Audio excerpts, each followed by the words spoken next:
Assalamualaikum warahmatullahi wabarakatuh. Perkenalkan, nama saya Novita Hardiana. Saya merupakan mahasiswi semester 3 unit 1 pada program studi Pendidikan Guru Madrasah Ibtidaiyah YIN Langsa. Untuk memenuhi tugas pada mata kuliah IPA lanjutan, di sini saya akan mempresentasikan materi mengenai multiple intelligence. Berikut adalah penjelasannya. Multiple intelligence atau kecerdasan majemuk adalah konsep penilaian kecerdasan anak dengan beberapa tolak ukur kemampuan. Dalam buku berjudul Multiple Intelligence: The Theory in Practice, seorang psikologi bernama Howard Gardner menyatakan bahwa konsep kecerdasan majemuk melibatkan faktor biologi serta faktor budaya. Konsep penilaian kecerdasan majemuk bagi si kecil merupakan perlawanan terhadap penilaian kecerdasan yang hanya berdasarkan skor standar tes IQ.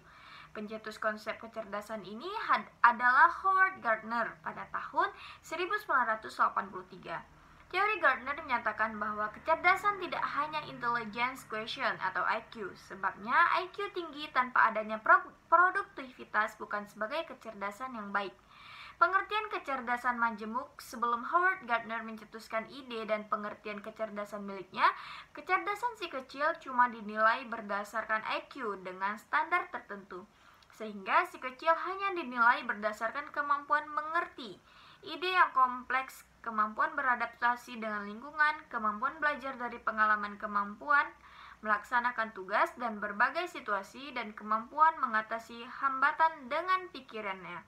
Pada mulanya, Howard Gardner menyatakan ada 7 kecerdasan. Yang pertama itu kecerdasan bahasa atau linguistik, terdiri dari kemampuan untuk berpikir dalam kata-kata dan menggunakan bahasa untuk mengungkapkan dan apresiasi makna yang kompleks.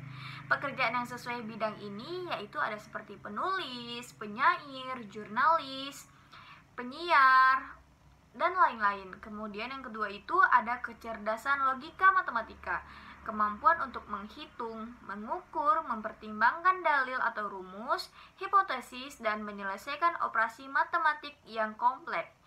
Ilmuwan ahli matematika, akuntan, ahli mesin, dan programmer komputer semua menunjukkan kecerdasan matematik yang kuat.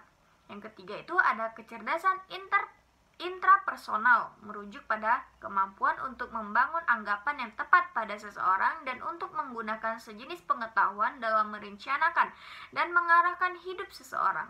Beberapa orang yang menunjukkan kecerdasan ini adalah teolog, psikolog, filsuf. Selanjutnya ada kecerdasan interpersonal, adalah kemampuan untuk memahami orang dan membina hubungan yang efektif dengan orang lain.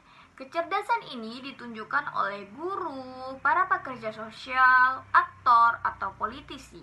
Kemudian yang kelima itu ada kecerdasan musik atau musikal, kepekaan terhadap titi nada, melodi, irama, dan nada. Orang yang menunjukkan kecerdasan ini adalah komposer, dirijen, musisi, kritikus, pengarang musik, bahkan pendengar musik.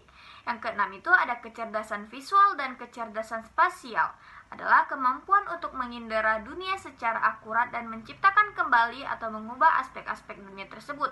Kecerdasan ini seperti yang tampak pada keahlian pelaut, pilot, pemahat, pelukis, dan arsitek.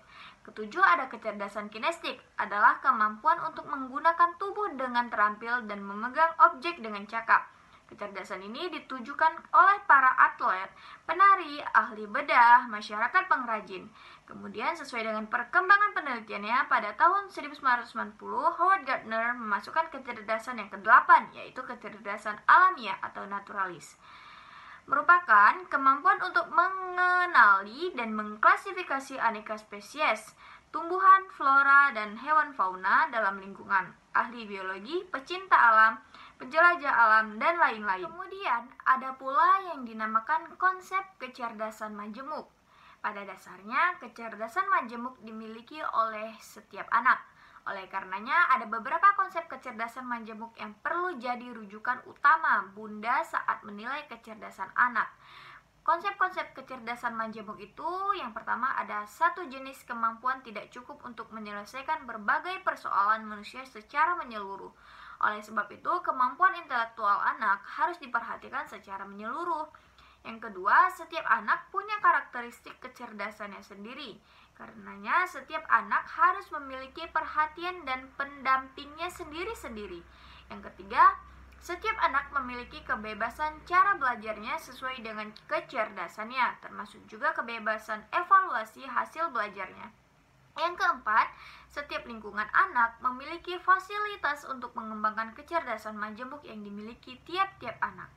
Yang kelima, penilaian kecerdasan anak harus kontekstual dan terkekang pada tes tertulis dengan standar formal. Yang keenam, proses belajar anak tidak terbatas pada batas-batas tertentu. Nah, jadi segitu saja pemaparan materi dari saya mengenai multiple intelligency. Lebih dan kurangnya saya mohon maaf. Terima kasih atas perhatiannya. Assalamualaikum warahmatullahi wabarakatuh.